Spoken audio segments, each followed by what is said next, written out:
কাটা দাগ রিমুভ চলতেছে। আগে স্প্রে করতে হবে, আমরা এটা আগেও করছি, এই যে এখানে আছে, আমরা আগে কাটা দাগটা করেছি, আমরা উন্নত মানের লেজার দিয়ে করেছি। আর আমাদের 12 বছরের অভিজ্ঞতা আছে, যেটা ভাইটা এই কাটা দাগের জন্য সেনাবাহিনীতে রিজাইন করতে পারতেছে না, আল্লাহর রহমতে ভাই সিলেক্ট হয়ে গেছে। বাকিটুকু অনেকটা ছিল আগে, কিন্তু কমে গেছে। ভাইয়ের ইচ্ছা সেনাবাহিনীতে চাকরি করবে, আল্লাহ তার দোয়া কবুল করছে। আর এটা আমরা আজকে করে দেবো আরো, তাহলে কি হবে, জিনিসটা আরো মিলে যাবে। আর এই যে দাগ কিন্তু আরো ছিল, দেখেন এখন অল্প আছে, এখন এই যে একটু করে দিব।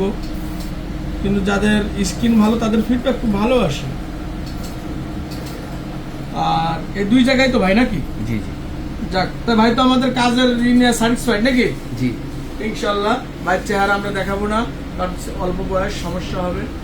আর সবাই আসবেন ঢাকা নিউ মার্কেট। আমরা ন্যাস্তার কাজ করে থাকি, অবাঞ্ছিত হেয়ার, ব্রণের গর্ত, যাদের পক্সের গর্ত, ঠিক আছে, সেগুলোর আমরা কাজ করে থাকি। আর বড় কথা হলো, আমাদের এখানে প্রতিটা কাজে গ্যারান্টি পাবেন। এবং যাদের বগল কালা, ঘাড় কালা, একটা লেজার করলেই ভালো হবে।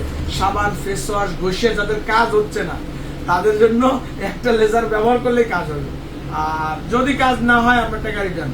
তবে ম্যাচটা আমরা রিমুভ করে দিই। সেই ক্ষেত্রে ম্যাচটা অনেক ক্ষেত্রে দেখা যায় কি, অনেকের ব্যাক আসে, অনেকের আসে না। চামড়ার উপরে যার ম্যাচটা সেটা চলে যায়, কিন্তু ব্লাডের সাথে যদি হয়ে থাকে সেটা ব্যাক করে, অনেক গভীর থেকে ব্লাড থেকে আসে। এই জন্য ব্লাডের থেকে ম্যাচটা সরাইতে গেলে টমেটো, ভিটামিন সি জাতীয় খাবার আর কি, আমড়া, কামরাঙ্গা, এই মানে সিটা যত খাবেন তত আপনার স্কিন ফর্সা হবে, গ্লুটামিন বাড়বে। আর সবচেয়ে বড় কথা হলো ঘুম প্রয়োজন। যদি 12টার দিকে আপনি ঘুমান, 10টার দিকে মোবাইল বন্ধ রাখতে হবে, মোবাইল আর ধরতে পারবেন না। যদি এই নিয়ম মাফিক চলতে হয় তাহলে আপনার স্কিন ভালো থাকবে। আর ব্রণ সাথে 1-2টা লেজার করলেই ভালো হয়ে যায়, গ্যারান্টেড। ওই যে ব্রণ এটকে যায়, উঁচা গুটি গুটি গুটি গুটি সব ভালো হয়ে যায়।